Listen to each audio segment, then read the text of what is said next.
Bueno, hoy vamos a ver las últimas tres propiedades coligativas que quedan. Bueno, no las vamos a ver al mismo tiempo, pero hoy sí las vamos a ver todas. Ya vimos ley de Raoult y ley de Henry, que son las que llevan, digamos que más números. Porque estas, aunque sí llevan más números y se pueden hacer muchas cosas también, la cantidad de diagramas que generan, a diferencia de Raoult y Henry, es muchísimo menor, mucho menor. Y todas parten normalmente de que estamos hablando de gases ideales. De hecho, la primera, la de presión osmótica, vamos a ver en qué consiste. La presión osmótica consiste en esto. Vamos a despejar aquí el volumen, ¿no es cierto? Este es PV es igual a RT, entonces pasando el volumen dividiendo, que estaba multiplicando, pasa dividiendo, queda así. Esto quedamos que es la molaridad. Número de moles entre volumen es la molaridad. Y entonces esto queda así, la molaridad por RT. Pero esta presión, este tipo de presión, cuando estamos hablando de soluciones, es muy inexacta. En el agua se ajusta más o menos, pero para las demás soluciones acuosas es horriblemente mala en la predicción. Entonces, cambiamos esto y le llamamos pi, y de hecho es una pi mayúscula. Es una pi mayúscula, distinta de la pi minúscula que es la que todos manejan, bueno, la más común. Es pi mayúscula. Es igual a le llaman la molaridad, la molalidad. Yo creo que le ponemos algo aquí para distinguirla de la masa. RT. Y ahora sí, la presión osmótica es igual a la molalidad por RT. En el diagrama que habíamos visto de presión, vamos a decir que está en atmósferas contra temperatura en Kelvin. En Kelvin, nosotros observamos de este color este fenómeno. Un poquito, pero sí se ve. Este es el estado sólido. Este es el estado líquido. Este es el gas, el gaseoso. Entonces, cuando nosotros hacemos un aumento en la presión osmótica, en realidad tenemos un desfase de las líneas. Vamos a observar algo más o menos así.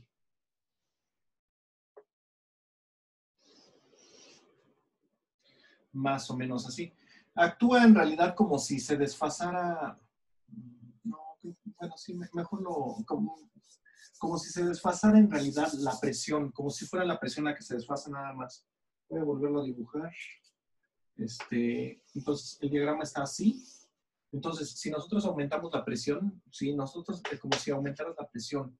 Entonces, esto se desfasa un poco. No, es que no sé cómo. Bueno, sí. Sería algo así.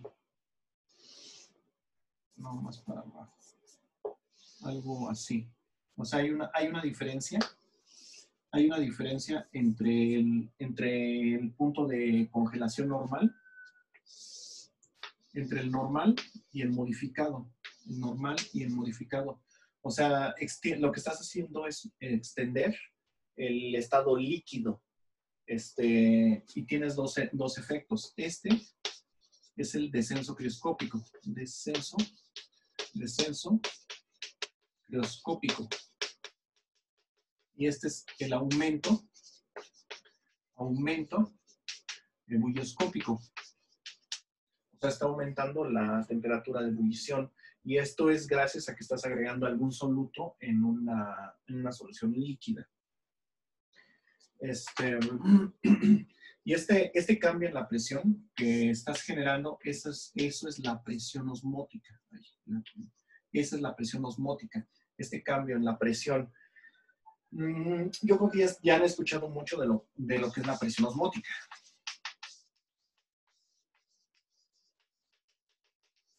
Lo primero que es ósmosis. ¿Qué es ósmosis? Ósmosis es la migración de agua de una membrana hacia otra. Entonces, por ejemplo, si yo tengo dos soluciones acuosas, ese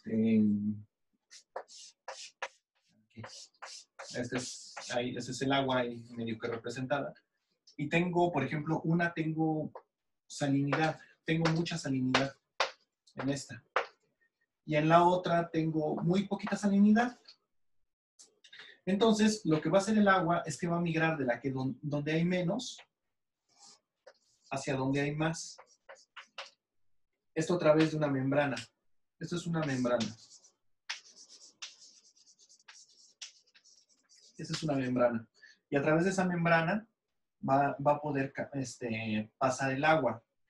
El punto es que este se va a deshidratar y este se va a diluir. Entonces, al final, el estado secundario que va a adquirir esto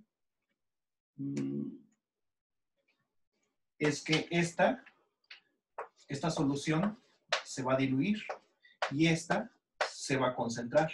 Y entonces la cantidad de agua que hay en ambas termina siendo la misma. Más bien la cantidad de agua no, la cantidad de soluto por unidad de masa. Pues lo que es la molalidad. O sea, ¿cuántos kilogramos de sal cuántas moles de sal va a haber por kilogramo de agua? Lo mismo aquí. ¿Cuántos kilogramos de sal va a haber cuántos moles de sal por kilogramo de agua? Van a tratar de igualarse las molalidades. Entonces, la presión osmótica es la siguiente. Bueno, se llama presión por lo siguiente. Ustedes saben que la presión la puedes calcular así. La gravedad por la densidad por la altura. Así es como tú puedes calcular la presión hidrostática. Entonces, si, digamos, tenemos las dos soluciones,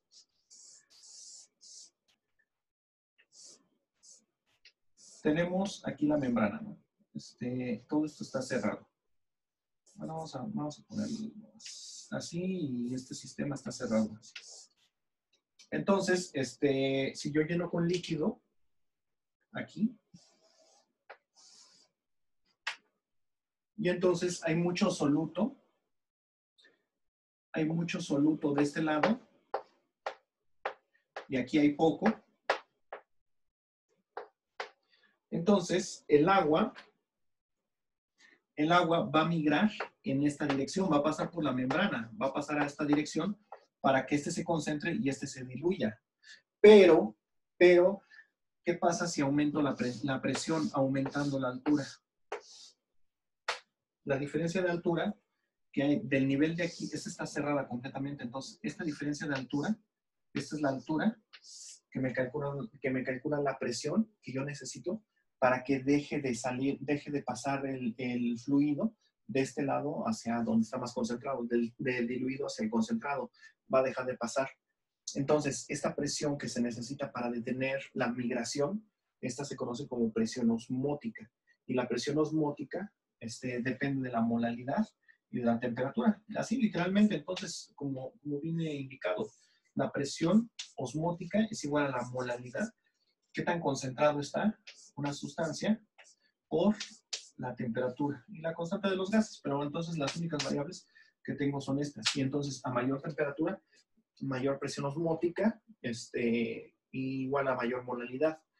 La migración de líquido de donde está más diluido a donde está más concentrado es algo que es partícipe incluso de la vida diaria. No hablemos ya de laboratorios, todo eso. Empezando con algo más sencillito. Cuando ustedes han cocido algún huevo en agua, lo que llaman huevos duros, entonces cuando pones el huevo y si lo pones cuando el agua está tibia y estás calentando lentamente, aquí aplicas calor muy lentamente, las llamas, estás aplicando calor muy lentamente, algo probable que llegue a pasar es que se rompa el huevo. Se rompe el huevo, sale un poco de la clara y ahí anda flotando, así haciendo como un hilito ahí de proteína, que es lo que es la clara. No sé si lo han notado. Yo, bueno, igual sí lo han notado, pero ¿a qué se debe eso? ¿Por qué se rompe el huevo? Cuando estás calentando lentamente. En cambio, si agarras y echas el huevo, cuando ya está hirviendo el agua, no pasa eso. Si echas el huevo hasta que se hirviendo el agua, no pasa eso. O la otra receta que decía la abuela, échale donde vayas a cocer el huevo, échale un poco de sal para que no se rompa el huevo. Al agua le echas un poco de sal y ya no se rompe el huevo. ¿Por qué pasa eso? A ver, cuéntenme. ¿Qué creen que sea o nunca les ha pasado? Bueno, entonces, ¿qué es lo que está pasando? En el huevo, como ustedes han de suponer, tiene sales. Y estas sales, entonces, están obligando a que entre el agua desde fuera. Entonces, llega un momento en que la presión es tal que ya no puede salir, ya no aguanta más volumen y el huevo truena. De hecho, el huevo está diseñado, todos los tipos de huevos están diseñados para que aguanten muy bien la presión cuando está distribuida así a todo lo largo de su superficie. Por ejemplo, ustedes, no tengo ningún huevo a la mano, pero, por ejemplo, si tomas un huevo, lo tratas de romper así, no puedes. Bueno, igual y habrá quien sí pueda, pero de verdad yo lo he intentado y así por más que le hagas, no, de verdad necesitas una fuerza descomunal para poderlo hacer, o por lo menos mucho más de la que yo tengo. Porque está diseñado para eso, para que se pueda sentar la gallina sobre él o cualquier otra ave que lo vaya a incubar y como va a distribuir más o menos su peso, el huevo lo soporte, para que incluso aves que ponen sus nidos no en materiales suaves, no en materiales esponjosos, casi como pajitas, sino que hay unos que directamente los ponen sobre las rocas y se sientan sobre ellos. Entonces llega un momento en el que en un punto, sobre todo, hay que dar la roca, no hay que dar la ave, sino hay que dar la roca, está soportando mucha presión. Entonces el huevo está diseñado precisamente para soportar la presión por afuera, pero no por dentro, para que una ave pequeña pueda romperlo, que por cierto, pues, ¿cuánta fuerza puede tener un ave? O sea, realmente la cantidad de fuerza que se necesita para romperlo desde dentro es muy pobre. Entonces, precisamente cuando está migrando el agua hacia dentro del huevo, hace que estalle. Entonces se empieza a salir la clara. Y esto sucede ¿por qué no sucede cuando el agua está caliente? Porque no le estás dando tiempo. Cuando el agua está caliente, lo primero que va a hacer es que va a solidificar la clara. La clara que esté aquí, alrededor, bueno, la que está pegada, va a solidificar. Entonces, actúa como barrera para que la clara que sigue líquida, que está más en el interior, ya no pueda salir. Y precisamente como tarda menos en cocerse, porque lo estás arrojando caliente, entonces no le das tiempo para que migre el agua desde donde hay menos sal, que es afuera, hacia adentro. Y si haces la receta de la abuela de que le pones sal al agua, entonces estás disminuyendo el flujo de agua, lo estás disminuyendo hacia adentro, porque también hay sales adentro, afuera del huevo. Entonces, cualquiera de estos dos fenómenos es válido. Estás migrando, estás haciendo una migración. Entonces, hay dos formas de acabar con esa migración. Disminuyes el tiempo, no, entonces son tres. Disminuyes el tiempo, igual las concentraciones, que es destruir el gradiente, o aumentas temperatura, o disminuyes temperatura, dependiendo del caso. Pero son, digamos, esos tres efectos: concentración, temperatura y tiempo, lo que te afecta el proceso de migración, lo que es la presión osmótica. Esto es muy importante, sobre todo para la fisiología, células, todo eso, porque la presión osmótica, así como puede romper un huevo, puede romper una célula, y mucho más fácil. Una de las aplicaciones ya directamente industriales, hospitalarias e incluso caseras es la desalinización del agua. No es un secreto, y de hecho ya todo el mundo debe de haberlo escuchado alguna vez, de que el agua se está acabando. Entonces ahora tenemos que estar utilizando el agua de los mares. Y países que tienen una población que no puede ser sustentada por el agua potable que viene de lluvia, tiene que recurrir al recurso de agua de mar. Entonces, ¿en qué consiste la potabilización del agua de mar? La forma más barata de potabilizar el agua de mar es mediante la desalinización. ¿En qué consiste? Como acabamos de ver, si tú aplicas una fuerza, si tú tienes, digamos, aquí tienes una membrana, un filtro. Vamos a decir ahorita también que es una membrana. ¿Qué es una membrana? Y aquí tú tienes agua pura. No, estamos en una materia de termodinámica, entonces sería así, solvente puro. Ay, qué nice. Y entonces tú acá tienes agua salada. Aquí tienes sal más H2O. Bueno, sí sales. porque no es una sal, es la sales, ándale, sales. Tienes sales, agua más sales. ¿Por qué? Porque tienes una mezcla de sales, no tienes una sal única en el agua de mar. Entonces, cuando esto tiene una altura adecuada, cuando esto alcanza una altura adecuada, entonces la diferencia de presión osmótica, si gravedad, densidad, altura es igual a la presión osmótica, entonces se cesa la migración. Pero ¿qué pasa si yo aumento la presión aquí todavía más? Ah, bueno, entonces el agua va a empezar a pasar para acá. ¿Y qué es lo que va a pasar? Que si esto ya no es una membrana, sino que es un filtro, si es un filtro, sobre todo lo que más se utilizan son porcelanas. Y bueno, nada más realmente lo tacho y no completamente porque un filtro al fin y al cabo termina siendo una membrana. Una porcelana porosa que permite el flujo de líquido, pero no de sales, a menos, bueno, y tampoco de líquido tan simplemente, pero sí de sales. Entonces, esto lo que hace es que todas las sales se van deponiendo aquí, se van agregando y forman, pues aquí forman un megacristal o un conglomerado de cristales y el agua sigue fluyendo en este lado. ¿Cuál es el pequeño problema? Aquí que el agua sale literalmente pura porque no sale la sal. Entonces esta agua, por ejemplo, si tú la bombeas pues a la tubería que quieras, cobre, plomo, hasta PVC, se lo come. El agua pura puede disolver hasta el PVC. No es muy común porque casi nunca manejas agua en estado puro. Incluso el agua de garrafón no está pura, tiene sales. No puedes beber agua pura. Yo creo que alguna vez, bueno, a lo mejor ya no lo han escuchado, pero yo cuando era joven, decían que no te tomes el agua de planchar porque te da diarrea, que te deshidratas. ¿Qué es lo que pasa si tomas el agua de planchar? El agua de planchar, ¿por qué la sacaron? Porque las planchas de vapor, precisamente al evaporar, si el agua contenía sales, esas sales terminaban en la ropa y se ve mal, se veían como sucias, como si estuviera mal enjuagada, como si fuera jabón. Entonces, precisamente por eso empezaron a vender el agua de planchar, que es agua completamente destilada, lo más parecido al agua pura que nosotros tenemos. Y entonces, el agua que utilizabas para planchar, muchas personas, como la vendían en galones, había personas que sí, planchaban mucho, y pues también la llegan a vender en galones así de 10, 15 litros, pues la vaciaban en una bandejita y casi siempre usaban una bandeja de algo no convencional para ese tipo de agua. Bandejas de plástico, de yogur, de crema, algún recipiente, y lo que observaban es que al paso del tiempo, 2, 3 meses de estarlo usando, se agrietaba el plástico, se carcomía, como si tuviera mucho tiempo en el sol, ahí lo dejaras años en el sol, de que dejas una bandeja de plástico en el sol y los fotones se comen el polímero.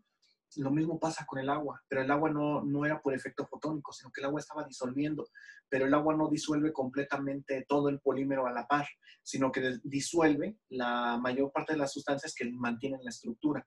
Entonces al final quedaban fibras menos insolubles, pero quebradizas. Por eso esas bandejas, tú notabas que se agrietaban. Y eso es en casa. La mayoría de las personas, pues, el agua más pura que tienen es el agua de planchar.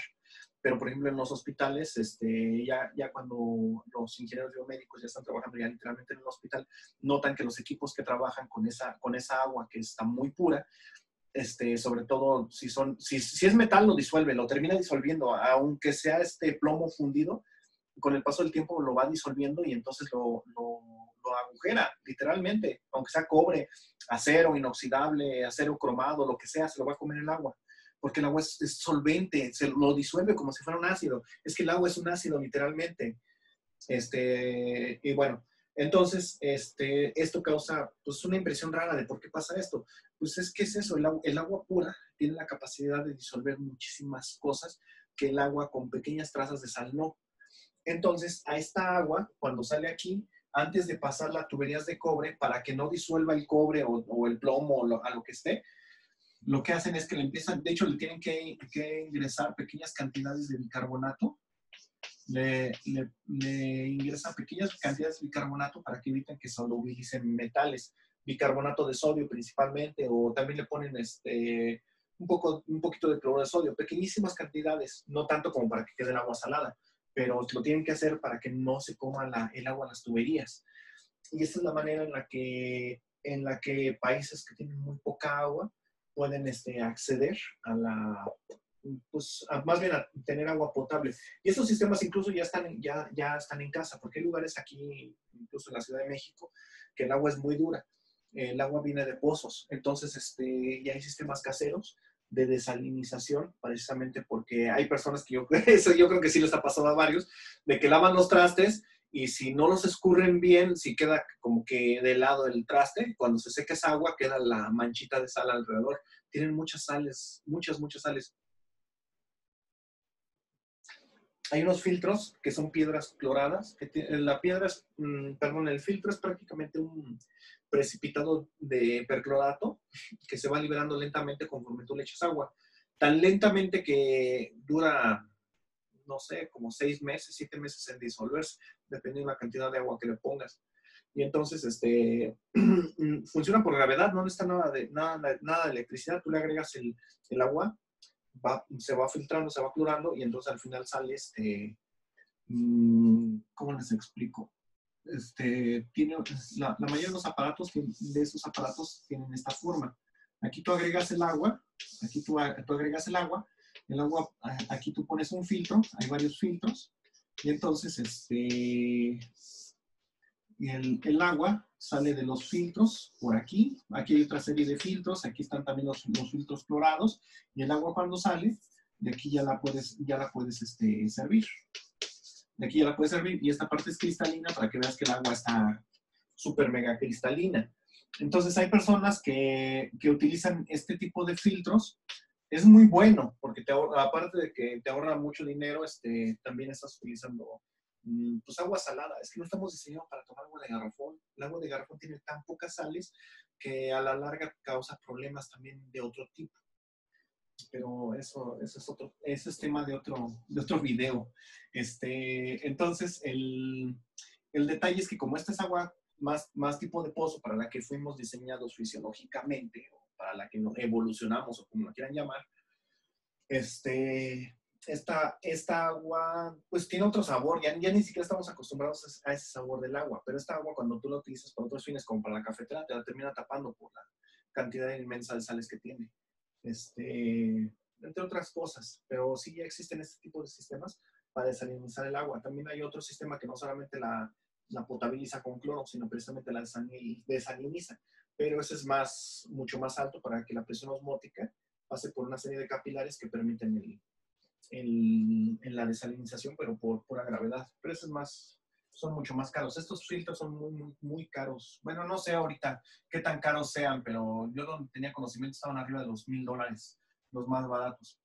Pero bueno, ese es, por ejemplo, en la parte ya biomédica aplicada, de cómo puedes hacer los cálculos. De hecho, ahorita hacemos cálculos.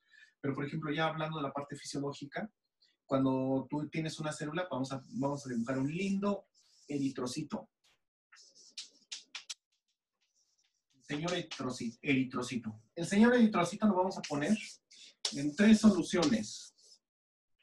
El eritrocito naturalmente tiene una cantidad de sal que voy a dibujar así. Entonces, cuando lo pongo en las 3 soluciones, entonces en una hay muy poca sal. La otra tiene más o menos la misma concentración de sal que el eritrocito, pero la otra tiene mucha más sal. Entonces, ¿qué creen que pasa al momento de que yo pongo el eritrocito? En esta solución, el agua va a entrar hacia adentro del eritrocito. ¿Por qué? Porque hay menos sal afuera que dentro. En esta no hay flujo de agua o está en equilibrio, como quieran llamarlo, porque es una membrana, no se mantiene estático el fluido, sino que sí está migrando. Entonces, cuando tienes la misma concentración de salinidad dentro que fuera, no pasa nada. Pero aquí el agua va a salir desde dentro de la célula hacia afuera. Entonces, al final, cuando tú ves esta célula, la que pusiste en esta solución, esta puede incluso hasta estallar. Se infla tanto que incluso puede llegar a estallar. Se lisa. La palabra correcta es decir se lisa, que hay un lisado. Lisado con Z. No, no me suena. Ahorita lo veo. Lisado. Una célula lisada. Bueno, ya, después del lisado con S, la célula se lisa. Lisado. Bueno, sí, se lisa la célula. Aquí la célula permanece íntegra. Y aquí la célula se colapsa. Se colapsa. Aquí también tiene un nombre. Esto se llama plasmólisis. Plasmólisis. Tiene plasmólisis, que es algo similar a la lisación, pero es al revés cuando se colapsa. Cuando se colapsa, como que implota, como que queda toda chupada, momificada, como lo quieran llamar. Entonces, estas tres soluciones tienen distintos nombres. Se dice que esta, como tiene la misma presión osmótica, se dice que es una solución isotónica, no, isotónica. Esta es una solución hipotónica. Y esta es una solución hipertónica.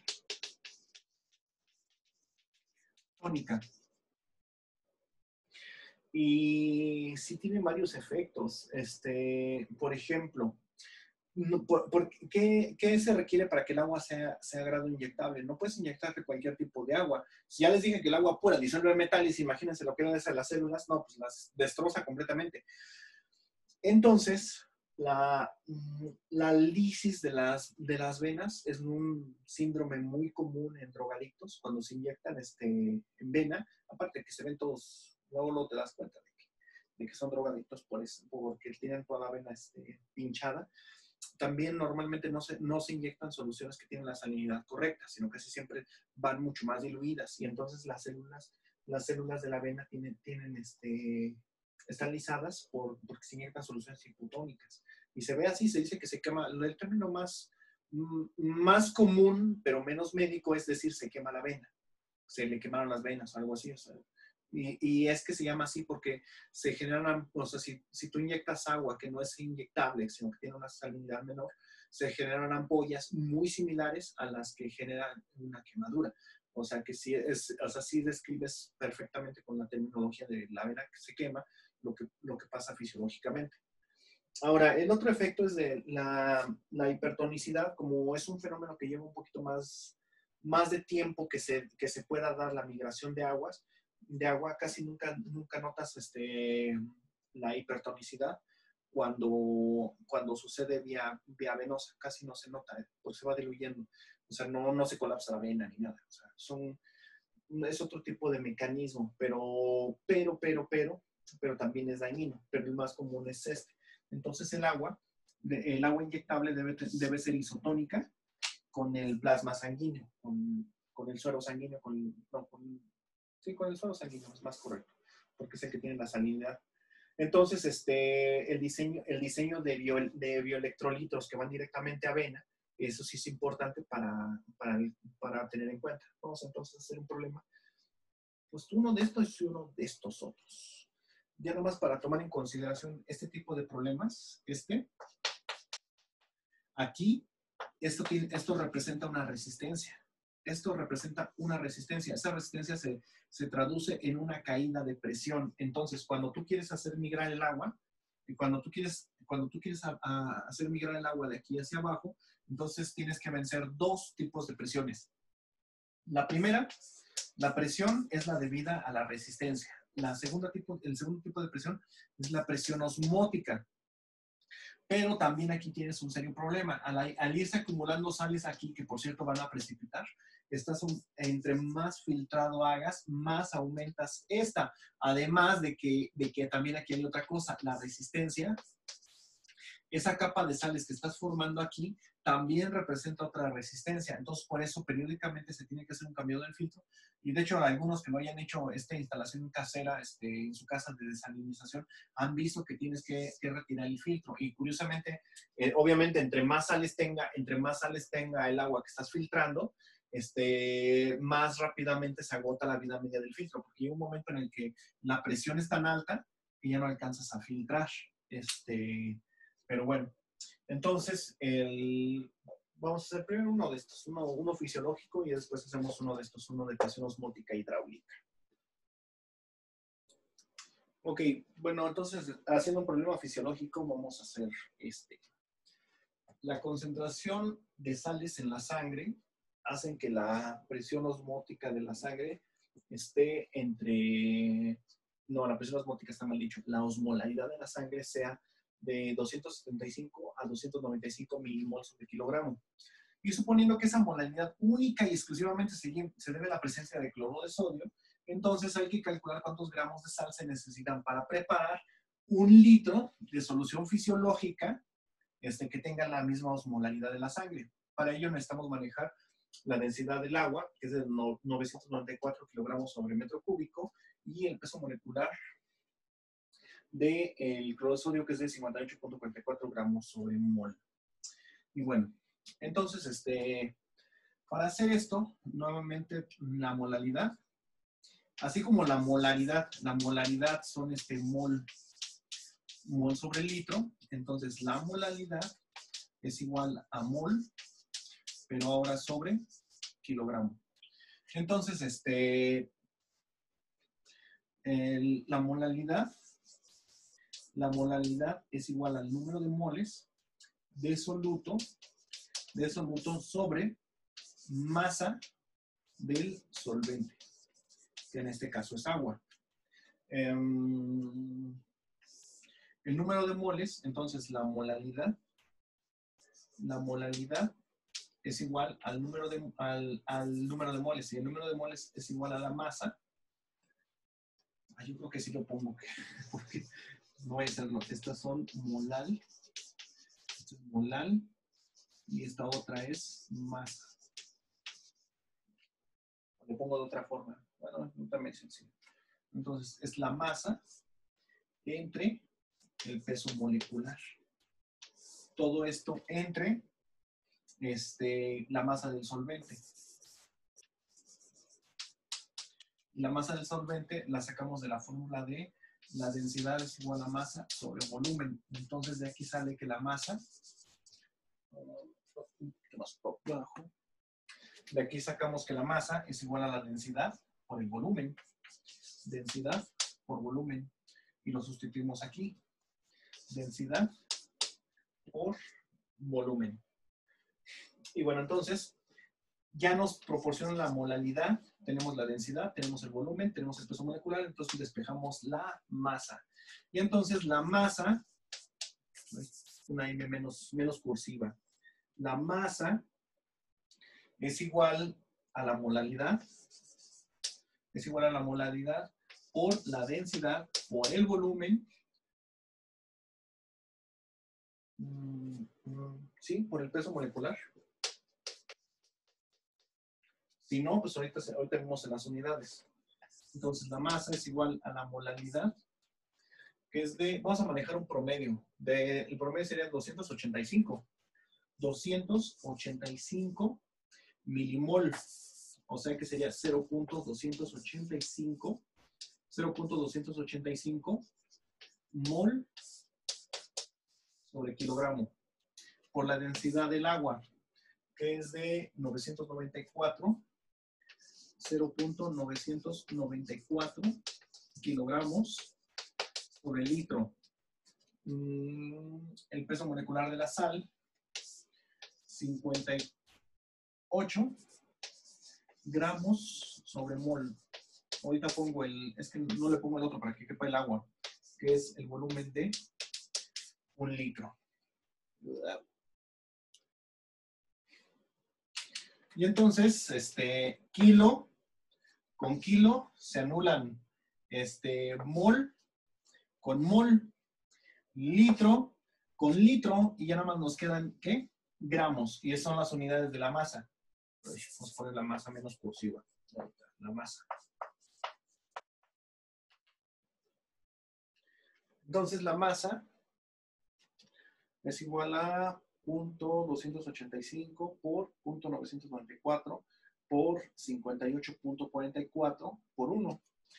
Entonces, por litro lleva 16.55 gramos. Esta es la masa de sal que necesitarías para preparar 1 litro de solución fisiológica. 16.44. Si lo hacemos así, digamos que medio aproximadamente, estaríamos en proximidad, estaríamos diciendo que entonces la sangre está al 1.6% de sal. No sé, 1.6% de sal. El mar, literalmente, el agua de mar está como al 3% de sal. ¿Por qué no puedes beber agua de mar? Porque el agua de mar, como tiene más sal que la que tiene tu cuerpo, como tiene el doble, es más o menos el doble, más así a grandes rasgos sería el doble.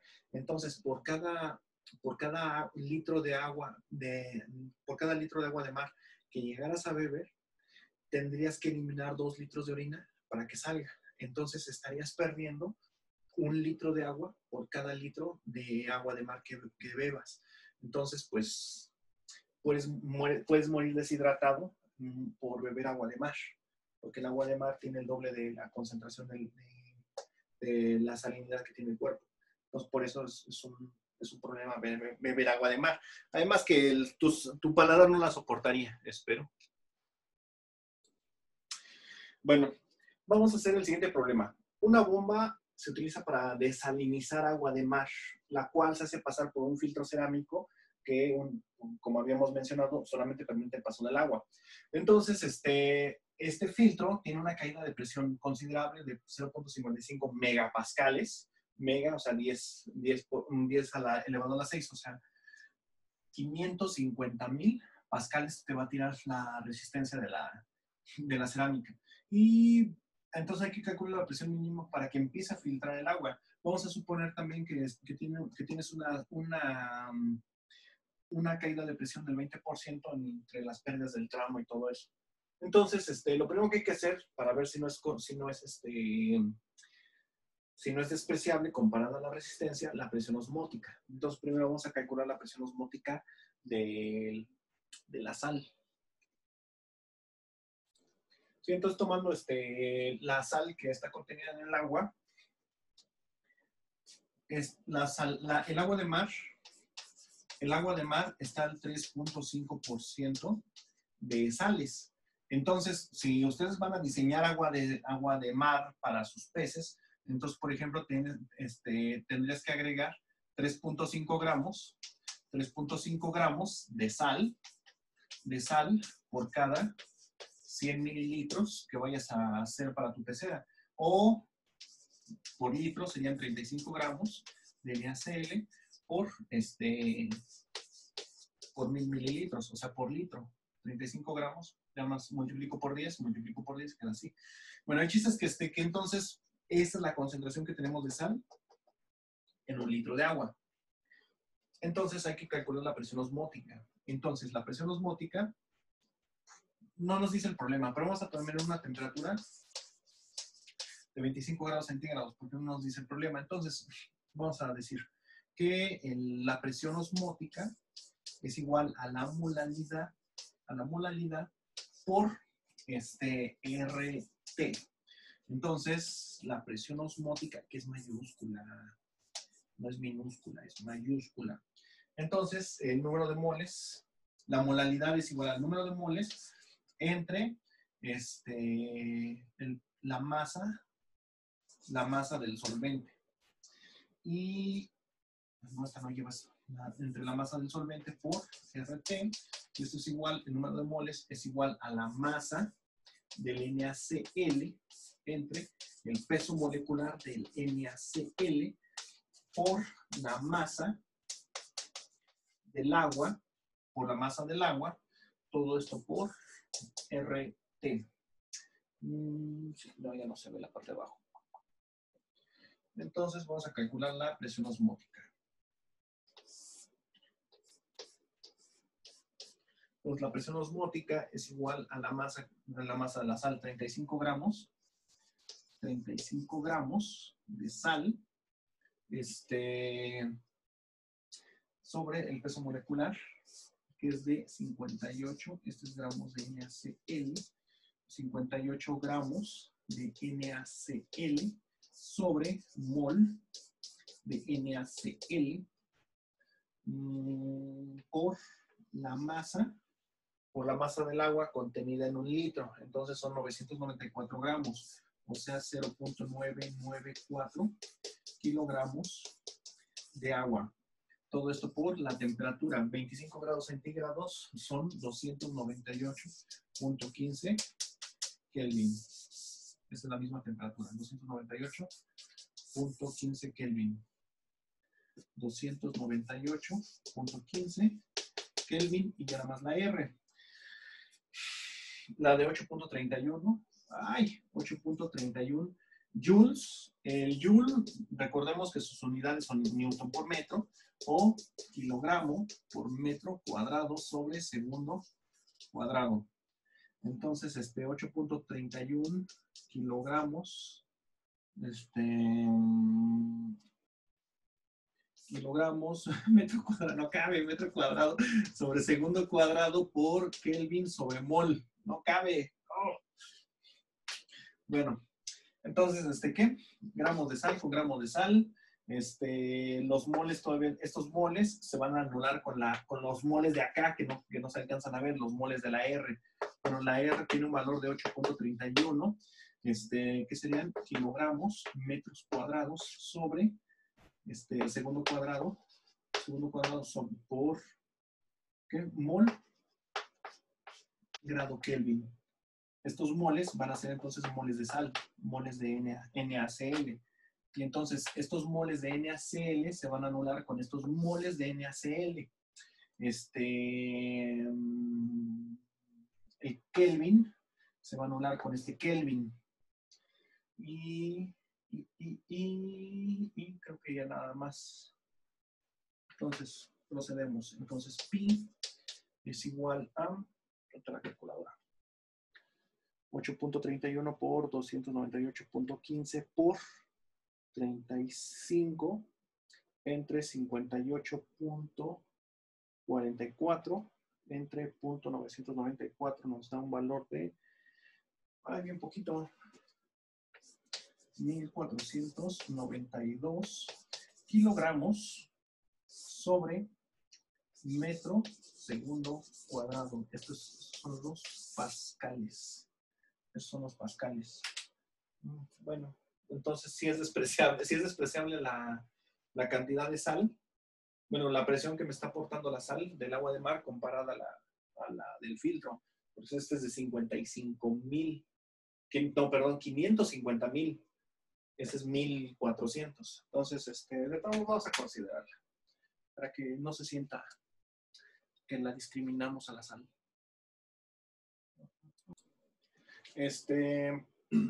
Bueno, entonces la presión total que tiene que ejercer la bomba es la resistencia más la presión osmótica.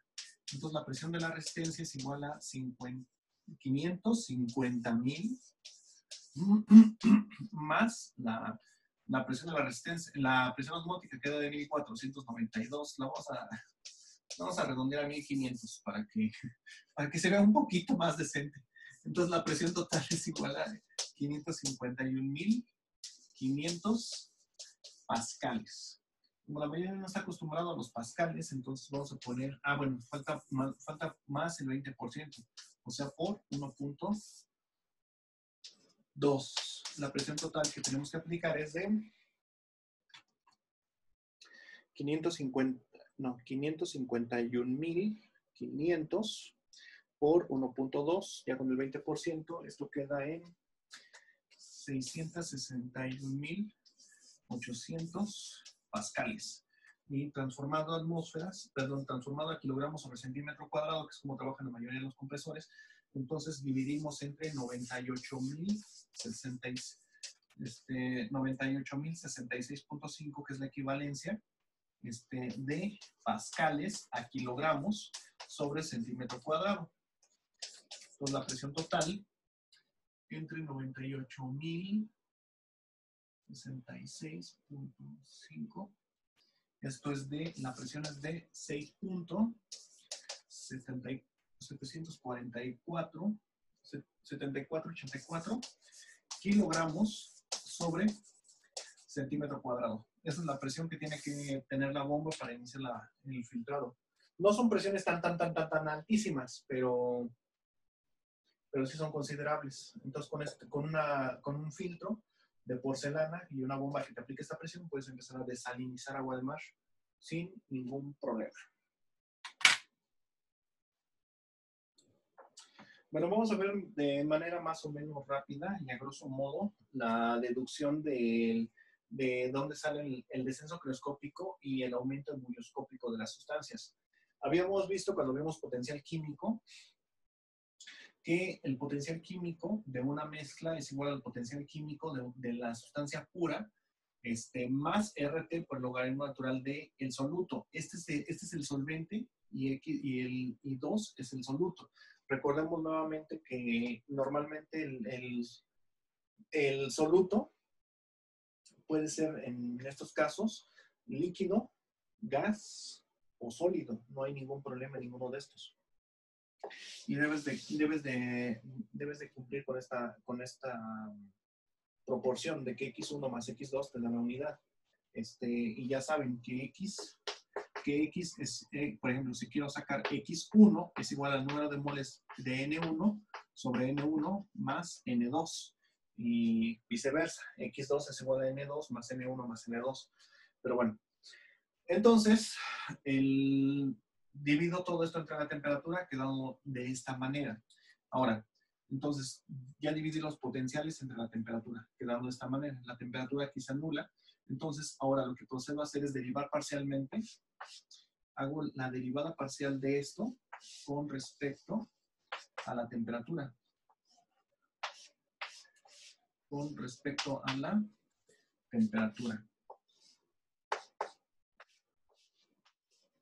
Con respecto a la temperatura, quedando de esta manera. Entonces, esta es la derivada de la temperatura. Me afecta todo esto.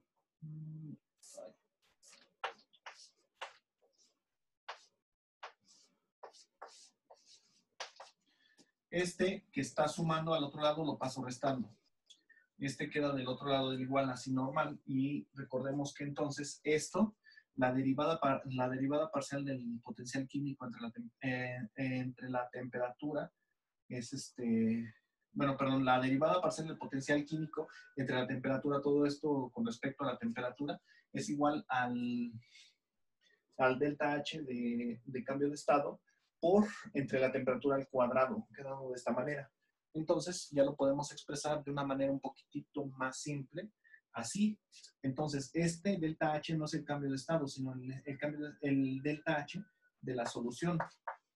De la solución entre la temperatura al cuadrado es igual a la entalpía que tiene el solvente puro entre la temperatura. Y entonces aquí hacemos una diferencia. Esta temperatura no es igual a esta.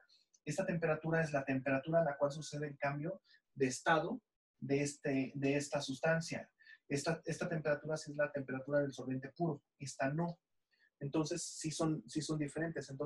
Entonces a una concentración dada de soluto, el solvente se va a comportar de tal manera que va a cambiar su temperatura de fusión y la energía que se requiere para fundirlo, si está en estado sólido, o para evaporarlo, si está en estado líquido. Entonces, para distinguirlas, esta temperatura queda tal cual y esta la llaman la temperatura 0.1, que es la temperatura a la cual se funde la mezcla. Quedando entonces ya de la siguiente manera el arreglo ya para sustitución simple de cálculo de la temperatura de congelación o de ebullición de las sustancias que presentan una mezcla que tiene este comportamiento ideal, por cierto, porque es a partir de la ecuación de gases ideales.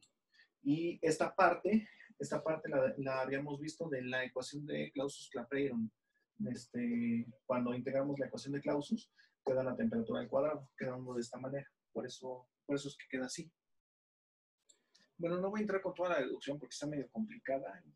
Tampoco es importante para los fines, porque en fin y a cabo, ahorita les voy a mencionar porque también medio que desprecio la deducción.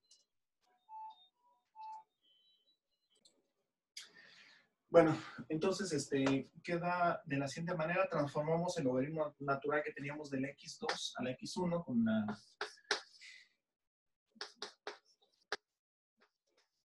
esta expresión, medio complicado cuando metes el logaritmo, pero queda de esta manera. Entonces ya todo queda normalmente en función de x1 y ya no de x2, o lo puedes dejar así, quedando de esta otra manera. Y cambio el delta t, ese que va a ser el delta t, puede quedar de esta manera, y ya al final, la que realmente más vas a aplicar es esta, donde todo esto, como son propiedades del solvente, el cambio la energía de cambio de estado, la temperatura del solvente puro, la temperatura a la cual funde y la R son propiedades del solvente. Entonces ya nada más queda en función de la concentración de soluto, quedando de esta manera, por la molaridad, y esa es todo esto es una constante y lo expresan así. Entonces, esa K, cuando estás hablando de qué es el paso de sólido a líquido, entonces la K se llama Kc y es la constante crioscópica. Cuando es el paso de líquido a vapor,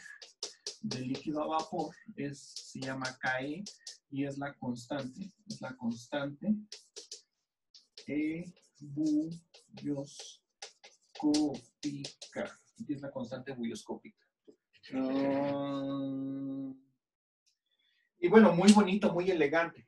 Ahora les voy a explicar por qué mi desprecio al desarrollo matemático que les acabo de poner en el pizarrón. ¿Por qué mi desprecio? Porque aunque cumple con las leyes matemáticas de que, ay, sí, todo muy bonito y todo, se supone que esto es una constante. Se supone que no debe de variar. Aun cuando lo han hecho esta deducción, ya no con gases ideales, sino con gases reales, sigue saliendo una constante y sale aproximadamente todo eso. Pero, ¿qué es lo que dice la realidad? Que no es una constante.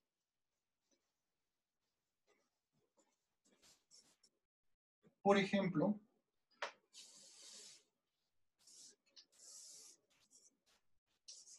si nosotros graficamos aquí el valor de bueno, sería así, el cambio, el delta T, que le acabamos de expresar, de que delta T entonces es igual a la constante por la molaridad. Entonces, la constante, que debería ser constante, debe de salir así. La constante es igual a delta T entre la molaridad. Obviamente eso es más aplicable para diluciones bajas y cosas así. Pero bueno, entonces, si nosotros graficamos delta T entre la molaridad, debería de salir algo más o menos constante al graficar con la molaridad. Debería salir algo así, más o menos. O sea, se debe de comportar de una manera lineal. Pero la realidad es que no es así. Por ejemplo, el ácido cítrico, el ácido cítrico hace algo así.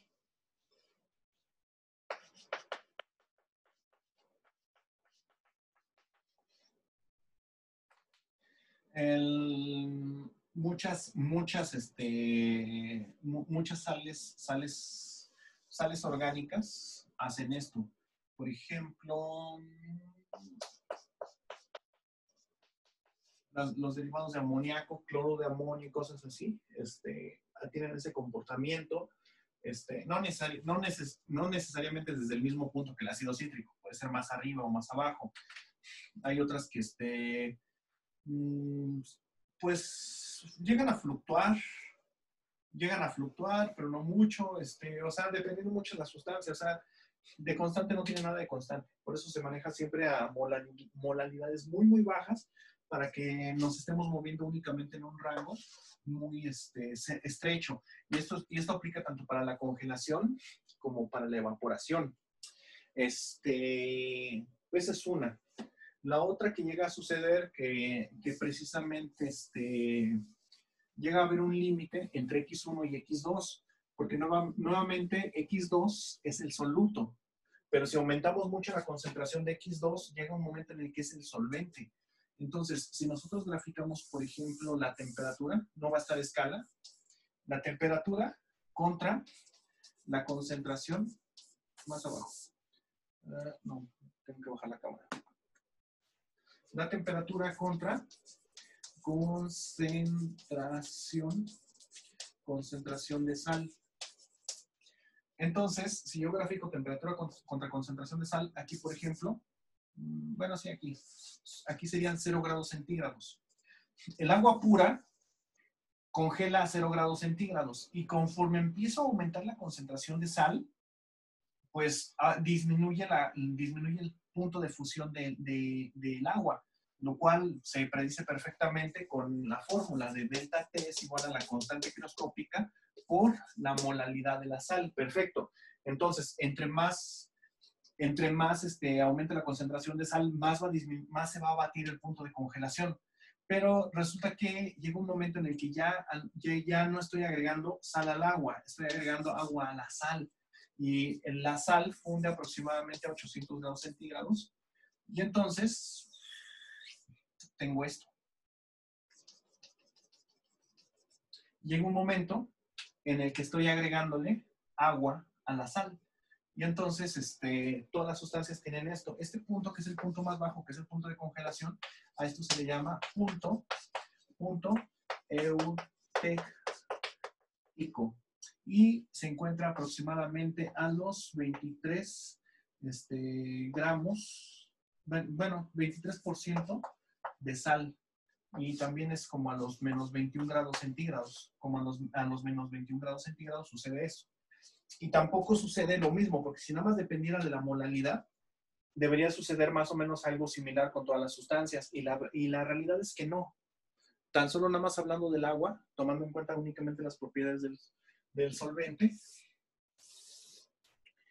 La sal, estos son 0 grados centígrados. Nada más hablando hasta el punto eutéctico, ya no más en adelante, la sal hace esto. Eso es lo que hace la sal. Hay otras sales, KCl,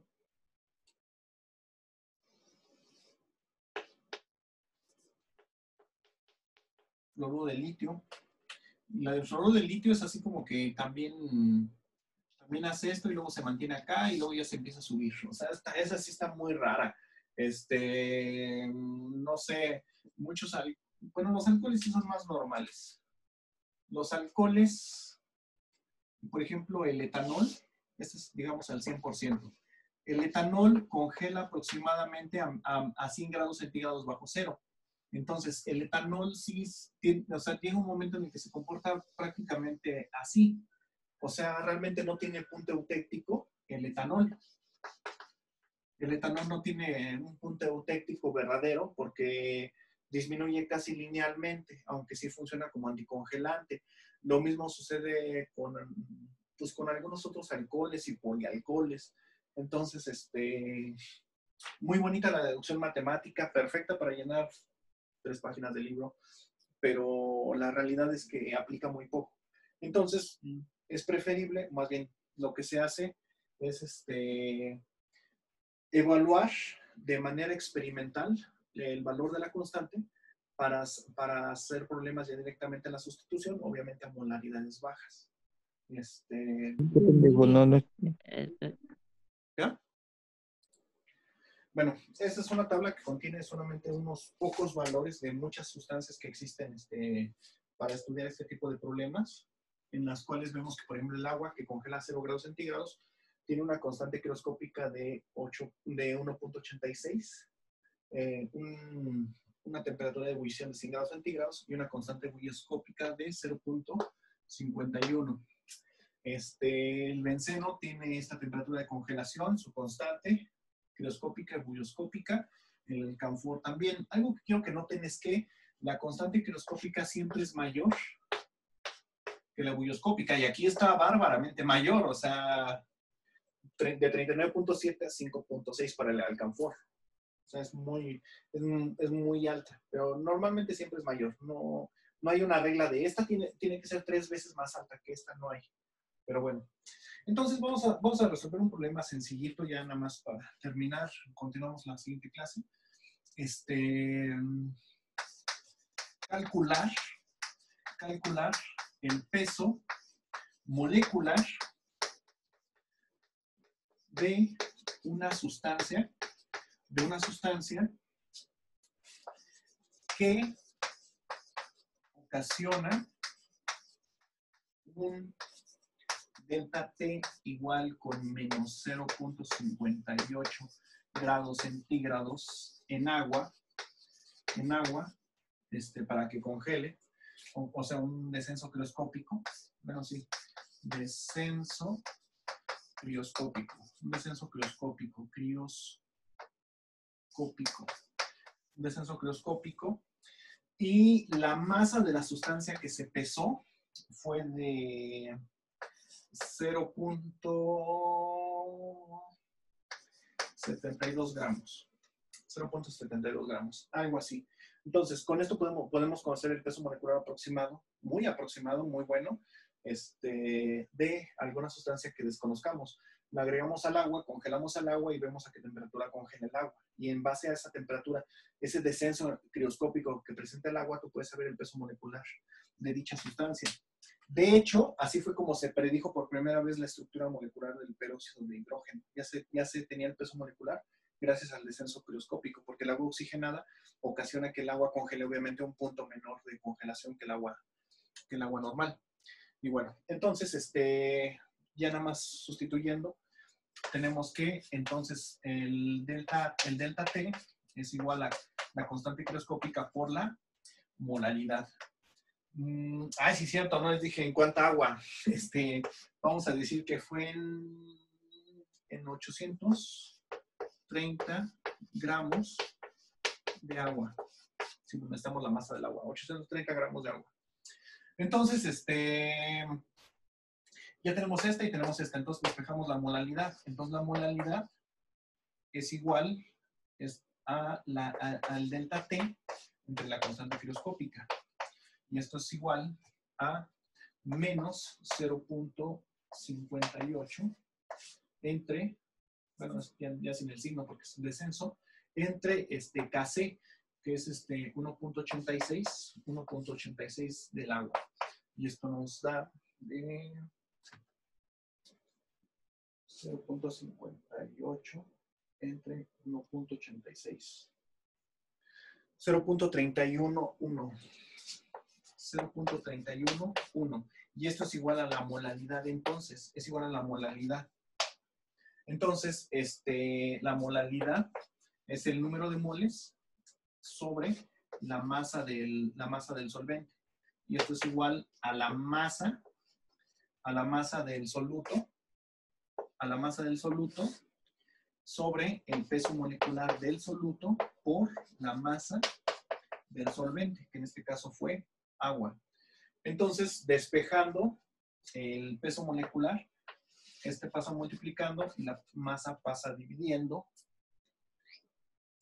Entonces, quedaría así. El peso molecular de dicha sustancia es igual a la masa del soluto entre la molaridad por la masa del agua. Y entonces, la masa del soluto, 0.72 gramos. 0.72 gramos. La molaridad, 0.311.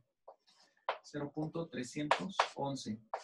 Y esto multiplicando a la masa del agua, que es de 830 gramos. No tiene que estar en kilos el agua. 0.830 kilogramos de agua para que sea molal. Y entonces, ya tenemos 0.72 entre 0.311 entre 0.83. Esto nos da un peso molecular de ridículamente bajo, 2.78 gramos sobre mol. Bueno, Pero es así como se calcula. Es muy bajo ese peso molecular como para hacer algo real, pero es así como se hace el procedimiento.